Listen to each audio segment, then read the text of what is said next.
माँ चिड़िया की मकई की खेती। बहुत समय पहले सुंदरवन नाम का एक विशाल जंगल था, जहाँ पर जुन्नू नाम की एक छोटी सी चिड़िया अपनी माँ के साथ रहती थी। जुन्नू बहुत ही शरारती चिड़िया थी। वो एक जगह बैठती ही नहीं थी, हमेशा कुछ न कुछ बदमाशी करती रहती। जिस काम के लिए उसे मना किया जाए वो वही काम करती थी। बेटा जुन्नू, मेरी बात सुनो, चलो जल्दी से भोजन करो। नहीं चाहिए माँ। अभी ऐसा ही लगेगा बेटा, स्कूल जाते ही तुम्हें भूख लगने लगेगी।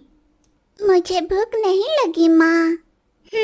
तूने मेरी बात भला कब मानी है? जैसा मन करे वैसा करो, पर हाँ, रास्ते में उत्तर दिशा में जो मकई की खेती लगती है ना, उस और बिल्कुल मत जाना। माँ, मैं जब भी स्कूल जाती हूँ तुम यही बात कहती हो, आखिर वहाँ पर ऐसा क्या है माँ? वो बहुत ही खतरनाक जगह है बेटा। पता है, आज तक वहाँ पर जो भी गया वापस लौट कर नहीं आया है। ठीक है माँ, मैं स्कूल चलती हूँ। घर से निकलकर जुन्नू स्कूल जाने लगी। रास्ते में उसे उसकी सहेली तोती मिली। जुन्नू, तुम स्कूल जा रही हो? हाँ। अच्छा, ये बॉक्स क्या है? दोस्त, उत्तर दिशा में रही उस मकई की खेती की ओर मैं जाना चाहती हूँ। हैं? तो कहीं पागल तो नहीं हो गई? वो बड़ी ही खतरनाक जगह है, किसी पजल से कम नहीं है। जो एक बार अंदर चला गया वो वापस लौट ही नहीं सकता। ये सब एक झूठी कहानी लगती है मुझे। चील ने जरूर ये झूठी खबर इसलिए फैलाई होगी ताकि कोई उस खेती में ना जाए। मैं तो सच्चाई जान कर रहूंगी। जैसे ही वे दोनों स्कूल के पास पहुंचे, जुन्नू तोती को वहीं छोड़कर उत्तर दिशा की ओर चल पड़ी।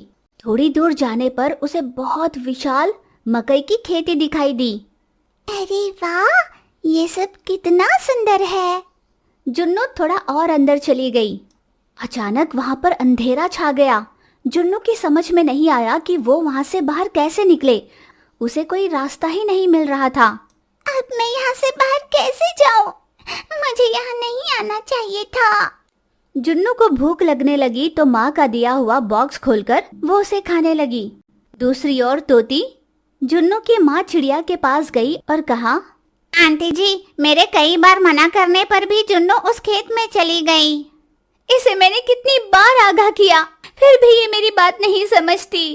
वो जगह खतरे से खाली नहीं है। हाय, मैं क्या करूं? रोती बिलखती माँ चिड़िया तुरंत चील के पास गई। महाराज, मेरी बेटी गलती से आपके मकई की खेती में गई है, कृपा कर आप उसे छोड़ दो। क्या कहा? मैं उस खेत में जाकर तुम्हारी बेटी को बचा लाऊं? क्या मैं नहीं जानता कि वहां जाना खतरे से खाली नहीं होगा? वैसे भी आज तक जो भी वहां पर गया है लौट कर वापस नहीं आया। अब तुम अपनी बेटी को भूल ही जाओ और जाओ यहाँ से। चील ने साफ साफ दुकारा तो माँ चिड़िया मोर के पास गई। मोर, अगर चील के बाद पक्षी में कोई बलवान है तो वो तुम ही हो।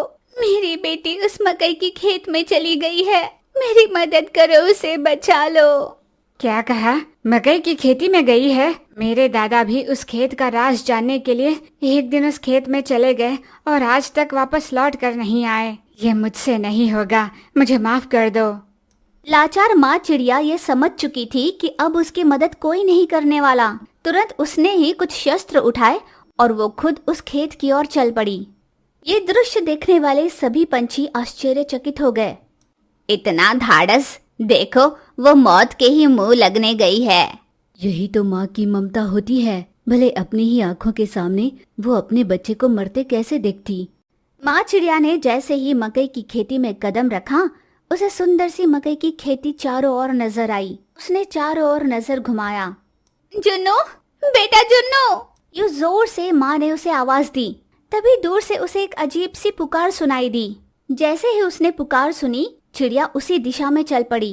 पर वहां पहुंचने के बाद उसे वो पुकार और दूर से सुनाई देने लगी। ये देख माँ चिड़िया की समझ में आ गया कि ये उस मायावी खेत का एक खेल था।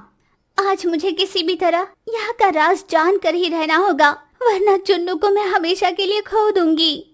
ये सोचकर माँ चिड़िया ने तुरंत वहां से एक मकई तोड़ी और उसे खाने लगी। अचानक पूरी खेत में गूंज सुनाई देने लगी और फिर सामने एक विचित्र आकार वाला चील प्रकट हो गया। हे, कौन हो तुम और ये क्या कर रही हो? मैं यहाँ अपनी बेटी के लिए आई हूँ। बावली हो गई हो क्या? ये जानकर भी कि यहाँ पर आना खतरे से खाली नहीं होगा, तुम फिर भी यहाँ पर आई, और इस खेत में किसी चीज को छूने की भी मनाही है। जब तक मुझे मेरी बेटी नहीं मिलती मैं इसे नहीं छोड़ूंगी। अच्छा, तो अपनी जान गंवाने के लिए तैयार हो जाओ। यूं उसने जोर से गर्जना की, पर माँ चिड़िया उससे घबराई नहीं। ये देख मायावी चील सोच में पड़ गया। अच्छा, तो क्या तुम्हें मुझसे डर नहीं लग रहा? नहीं। अब तुम्हें मुझसे कोई नहीं बचा सकता। तुम चाहे मेरी जान ले लो, पर मैं यहाँ से अपनी बेटी के बिना नहीं जाने वाली। तभी अचानक बिजली कड़की और मायावी चील एक मामूली चील में बदल गया। ये खेत एक श्रापित खेत था। इसे श्राप से उसी दिन मुक्ति मिलने वाली थी जब कोई बिना डरे मौत का सामना करने यहाँ तक आ पहुँचता। मैं तुम्हारे साहस से प्रभावित हूँ। बताओ, तुम्हें जो चाहिए होगा वो तुम्हें मिलेगा। इस जंगल से कई जानवर और पंछी अनजाने ही इस खेत में आकर हमेशा के लिए गायब हो गए। ठीक उसी तरह मेरी बेटी भी यहाँ पर आई है। मेरी आपसे बस यही विनती है कि उन सबको आजाद कर दो। ठीक है। चील ने तुरंत एक मंत्र का उच्चारण किया, जिससे वो मायावी खेत नष्ट हो गया। फिर गायब हुए सभी पक्षी और जानवर वहाँ से बाहर निकले। उन सब के बीच जुन्नू भी दिखाई दी। उसने जैसे ही माँ को देखा, वो भावुक होकर दौड़ती माँ के पास आई। माँ, मुझे माफ कर दो। आज के बाद मैं तुम्हारी हर बात मानूंगी माँ। ठीक है बेटा, अब घर चलो। सभी वहाँ से बाहर निकले। कई बरसों बाद खोए हुए जानवर और पंछी को देख सारा जंगल आश्चर्यचकित हो गया, और इन सब की वजह एक माँ की ममता की शक्ति ही थी। इसलिए सभी ने उस चिड़िया को खूब सराहा। इस कहानी से हमें ये सीख मिली कि माँ की प्यार की कोई हद नहीं होती। वो अपने बच्चों के लिए अपनी जान तक न्यौछावर करने के लिए तैयार हो जाती है। 3 दोस्त। बहुत समय पहले एक जंगल में चिंटू नाम का चील, छुटकी नाम की कबूतरी और भानु नाम का एक तोता दोस्त हुआ करते थे। एक दिन अनजाने उन तीनों को 3 बीज मिले। अरे, ये देखने में बीज की तरह लगते हैं ना? हाँ, ये बीज है। 3 सुंदर से बीज। फिर उन तीनों में इस बात को लेकर बहस होने लगी कि बीज आपस में बांटे कैसे। जो बाकी दोनों से बलवान था, उस चील ने अपने पास 2 बीज रख लिए। मैं तुम दोनों से बलवान हूँ, इसलिए मुझे 2 बीज चाहिए। अरे, ये कैसे हो सकता है? मुझे भी तो 2 बीज चाहिए। ये दोनों आपस में लड़ने लगे, पर समझदार तोते ने उनसे कहा, अरे दोस्तों, बेकार में ही लड़ाई क्यों करना। यहाँ 3 बीज हैं और हम भी 3 हैं, तो हम तीनों एक एक कर बीज अपने पास रख सकते हैं ना। यूं तोते ने कहा। पहले तो दोनों माने नहीं, बाद में दोनों इस बात के लिए राजी हो गए। फिर तीनों पंछी ने एक एक कर बीज ले लिए और थोड़ी थोड़ी दूर पर उन बीज को बो दिया। सबसे पहले चील का बोया हुआ बीज अंकुरित होकर उससे पौधा निकला। चील ये देख बहुत खुश हुआ। उसने अपने बाकी 2 दोस्तों को बुलाकर उनसे कहा, देखा दोस्तों, मेरे बोए हुए बीज से पौधा निकला है। ये देख तोता बहुत खुश हुआ। कबूतरी ने खुश होने का झूठा दिखावा तो किया, पर वो मन ही मन जल रही थी।